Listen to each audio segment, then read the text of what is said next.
दोस्तों जय हिंद। आप भी यदि इंडियन आर्मी की पोर्टर भर्ती जॉब प्राप्त करना चाहते हैं लेकिन आपको ये पता ही नहीं चलता है कि इसकी भर्ती कब आती है और कब चली जाती है, तो ये आप कैसे पता कर सकेंगे। साथ ही हम ये भी बताएंगे कि इसमें कुछ कैरियर अपॉर्चुनिटी ग्रोथ का कोई चांस है या फिर नहीं, सिलेक्शन प्रोसेस कैसे होता है, कितनी इसमें जो भर्ती होने के बाद पेमेंट यानी कि सैलरी है देखने को मिल जाती है, क्या कुछ फैसिलिटी होती है।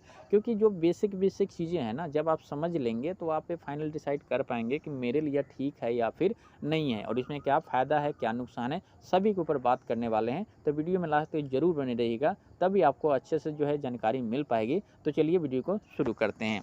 देखिए सबसे पहले ये जान लेते हैं कि पोर्टर होता क्या है। पोर्टर का मतलब ये है कि जो सिविलियन कैंडिडेट को भर्ती किया जाता है ना, तो इंडियन आर्मी की एक जगह से दूसरी जगह काफ़ी सारा जो सामान पहाड़ी एरिया में लेके जाना होता है, तो पैदल जो है इस प्रकार के जो बच्चे जो यहाँ पे भर्ती होते हैं, जो भी लोग भर्ती होते हैं ना, वो सामान जो है पहाड़ यानी कि ऊपर ऊपर जो है पहुंचाना पड़ता है, ठीक है। और उनके लिए कोई गाड़ी नहीं मिलता है, पैदल जाना पड़ता है। जो इसमें जो कुछ जो ड्रेस है, जो शूज वगैरह है दे दिया जाता है और जो है इनका इस प्रकार की जो काम करना पड़ता है, ठीक है। अब बात करते हैं कि जो भर्ती होती है ना पोर्टर की, कितने प्रकार की होती है। तो देखिए दो तरह की आपको पोर्टर की भर्ती होती है। एक लोकल कैंडिडेट को यहाँ पे अपॉर्चुनिटी दिया जाता है जिसे लोकल भर्ती बोलते हैं, और एक होता है डिफेंस पोर्टर बोलते हैं, ठीक है। डिफेंस पोर्टर बोलते हैं जिसमें ऑल ओवर के इंडिया के बच्चे इसमें हिस्सा ले सकते हैं।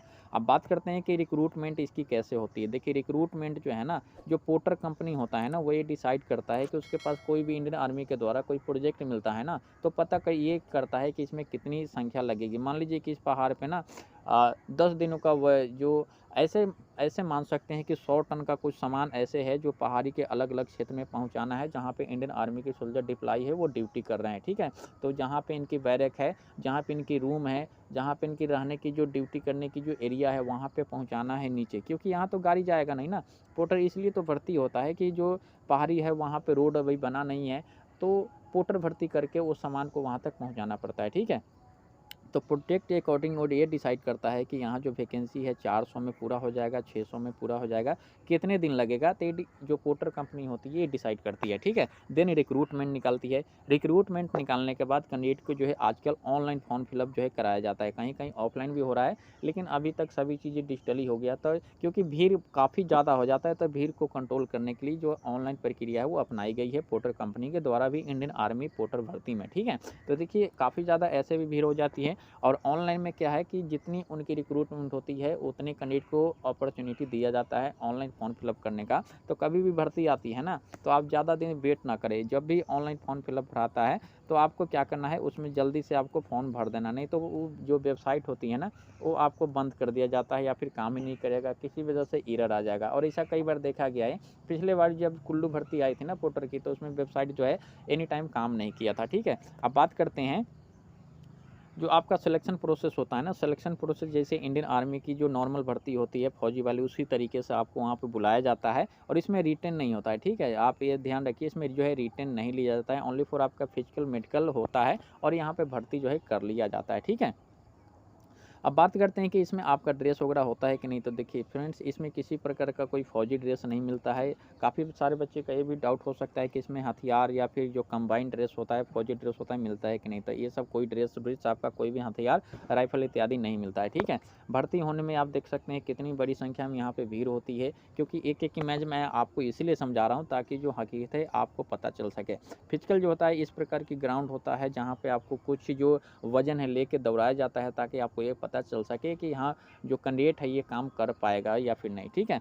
तो जो भी कैंडिडेट का यहाँ पे फिजिकल हो जाता है उनका जो है मेडिकल किया जाता है, और देन जब भी बुलाना होता है तो उनका एडमिट कार्ड इशू किया जाता है, या फिर फ़ोन के माध्यम से, ईमेल के माध्यम से उन्हें इन्फॉर्म कर दिया जाता है कि आप इस डेट में आ जाइए, आपका सिलेक्शन यहाँ पे होने वाला है, ठीक है। और इसकी जहाँ रिक्रूटमेंट होती है, इंडियन आर्मी के सोल्जर उसको संभालने और पूरी रिक्रूटमेंट प्रोसेस जो का है वो करते हैं, ठीक है। और इसकी इंडियन आर्मी की आजू बाजू जो पहाड़ी क्षेत्र होता है वहीं पे इसकी रिक्रूटमेंट होती है। जो प्लेन एरिया है वहाँ पे कुछ भी नहीं होती है। कहाँ कहाँ पे आपको काम करना पड़ सकता है, तो आपको लद्दाख में, और इसकी सबसे बड़ी चीज़ है जम्मू कश्मीर में इसकी जो है भर्ती आती है पोर्टर की। उसके बाद हम आपको जानकारी दे दें तो हिमालय में अब आपको भर्ती देखने को मिल जाएगी, उत्तराखंड में भर्ती देखने को मिल जाएगी, और नॉर्थ ईस्ट में भी आपको इसकी भर्ती जो है देखने को मिल जाएगी। अदरवाइज कहीं भी इसकी भर्ती नहीं आती है, ठीक है। लोकल कैंडिडेट को ज़्यादा यहाँ पे चांस दिया जाता है, लेकिन जो डिफेंस पोर्टर मैंने जैसा कि बताया, तो उसमें ऑल ओवर इंडिया कैंडिडेट इसमें शामिल हो सकते हैं। भर्ती होने के बाद और भी कई सारी चीज़ें अभी हम आपको बताने वाले हैं, तो वीडियो में ज़रूर आप बने रहिएगा ताकि आपको और भी जो यहाँ पे डाउट है पूरी तरीके से क्लियर ही हो जाए, ठीक है।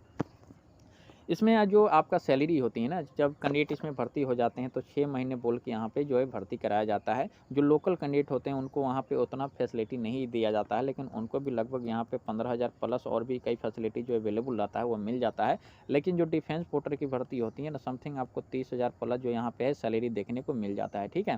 फैसिलिटी की हम बात करें तो आपको यहाँ पे कुछ मेडिकल या फिर हम बात करें कैंटीन, कुछ फैसिलिटी आपको देखने को मिल जाती है। अदरवाइज़ कोई खास ज़्यादा फैसिलिटी आपको देखने को नहीं मिल जाती है। और एक जो डिफेंस पोर्टर रजिस्टर्ड वाले होते हैं उनको यहाँ पे इंश्योरेंस कवर मिल जाता है, क्योंकि दुर्गम क्षेत्र में उनको काम करना पड़ता है, तो इंश्योरेंस वगैरह देना उनको बेहद ही ज़रूरी होता है, ठीक है। अब बात करें इसमें जो 6 महीने का टर्न होता है, यदि कंपनी के पास जो उसकी प्रोजेक्ट बची हुई है तो इसे एक्सटेंशन भी कर सकते हैं, और काम यदि बाद में आता है तो उस कैंडिडेट को बाद में बुला भी सकते हैं, ठीक है।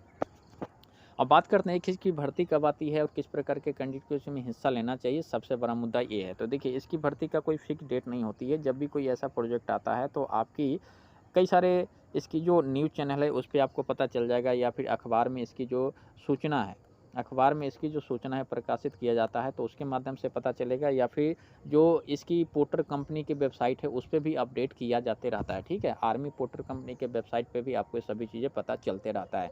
अब सबसे बड़ा जो पॉइंट है वो ये भी था कि किस प्रकार के कैंडिडेट को इसमें हिस्सा लेना चाहिए। तो साथियों देखो, इसमें जो रिक्रूटमेंट की जो एज क्राइटेरिया है ना, वो 18 से 40 वर्ष रहती है। यदि आपका एज क्राइटेरिया यदि 28 वर्ष तक है ना, तो आपको इसमें हिस्सा नहीं लेना चाहिए। ऐसा मैं क्यों बोल रहा हूँ, क्योंकि इसमें कोई उतना फ्यूचर नहीं है, ठीक है। फ्यूचर इसलिए नहीं है कि देखो, इसमें आपको एक लेबर टाइप का काम करना पड़ता है। जैसे कि इंडियन आर्मी में आप सोल्जर बनते हैं ना, चाहे अग्निवीर स्कीम के थ्रू किसी में आप जाएंगे, तो यहाँ पे बहुत सारा ग्रोथ है, ऑप्शन है, अपॉर्चुनिटी है, करियर आपको चूज करने का। इसमें बेनिफिट आपको पैसे है, सेफ्टी, सिक्योरिटी और भी बहुत सारा चीज़ है।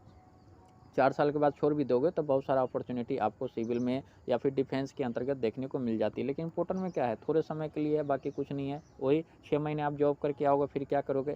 तो यदि आपका 28 साल तक उम्र बचा हुआ है तो आपको डिफेंस में ऐसे में जो है वर्क करना चाहिए, आपकी ऐसे कोई स्किल डेवलप करना चाहिए और उस पर ध्यान देना चाहिए। ना कि थोड़े समय के लिए आप थोड़े पैसे की लालच के लिए कि हम जा रहे हैं 6 महीने की ड्यूटी करेंगे, उससे यार आपको कुछ नहीं होगा।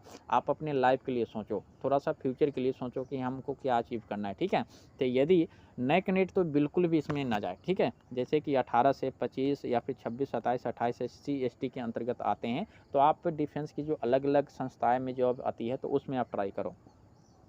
वहीं यदि आपका 28 या फिर उससे ऊपर हो गया तो आप जा सकते हो, क्योंकि आपका जो डिफेंस में जाने का जो एक अपॉर्चुनिटी एज क्राइटेरिया होता है वो लगभग समाप्त हो जाता है।